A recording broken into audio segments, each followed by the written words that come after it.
There's a Japanese word that has no direct translation in English. When I first heard it, not in a business book, not in a self-help podcast, but at mile 38 of a 50-mile race, completely falling apart, something in me just clicked. I've been a chartered accountant, chartered tax advisor for the last 6 or 7 years. I've also been running ultramarathons for roughly the same amount of time. And I think that those two things had nothing to do with each other. They're not. They are the exact same thing.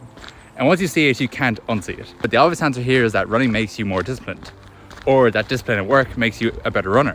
You have heard that. Every LinkedIn post from a CEO with their marathon time in their bio says exactly that. That is not what I'm talking about. The connection goes much deeper than willpower. What I found is that both in research and across my multiple years of doing this, is that running a long race and managing a high pressure career are trained the exact same biological system. The Japanese have a name for it, and it's called Ikigai. Probably completely butchering that, but anyway, Ikigai roughly means the reason you get up in the morning. It sits at the intersection of four things: what you're good at, what the world needs, what you can be paid for, and what you love. Belter of a day. Most people think that I think of a career as a framework, a way of finding your calling in a way, but here is what the diagram always misses. Ikigai is not about finding that one thing that satisfies all four. It is about the feeling that comes from being fully engaged, completely present in something that difficult that you have chosen. So it's the state itself, not the end destination. And this is where it gets interesting for people like us. People who have a career that demands everything and a training schedule that demands everything else. When you're at mile 30 of a long race and you're managing fatigue, managing doubt, managing the gap between where you are and where you need to be, your nervous system is running the exact same process it runs when you're in a high stakes client meeting or making a very important business decision. The same prefrontal cortex managing decision making under load.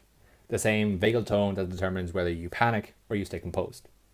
Research out of the University of Exeter found that athletes who train in high psychological load environments, competitive sport under uncertainty, develop the same cognitive resilience mechanisms as people who work in high-stakes professional environments. Hence, the training transfers both ways. This is why the data keeps showing the same thing.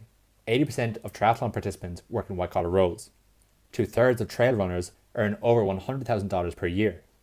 These are not the type of people who have nothing to do with their weekends. These are people who have been trained by their careers to function under sustained, accumulated stress. And endurance sport is the only physical activity that replicates that exact demand. It is not coincidence that the same people are doing both. It is Ikigai.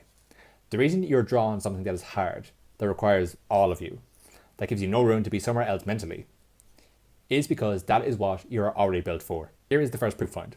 A 2002 paper at the University of Warsaw looked at marathon pacing data matched against job titles. What they found was that entrepreneurs, people who run their own businesses, were significantly more likely to go out too fast and dramatically slow in the second half of a race. The same overconfidence that builds companies.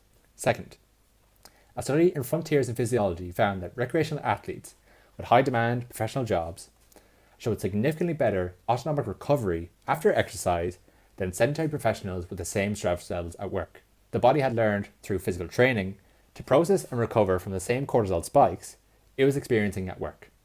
The training was cross-adapting. What Ikigai explains, and what the research backs, is that the pursuit of something demanding is not a cost to the life you're trying to build. It is the mechanism by which you are becoming capable of building it. The hard thing is not competing with the important thing. The hard thing is training you for the important thing.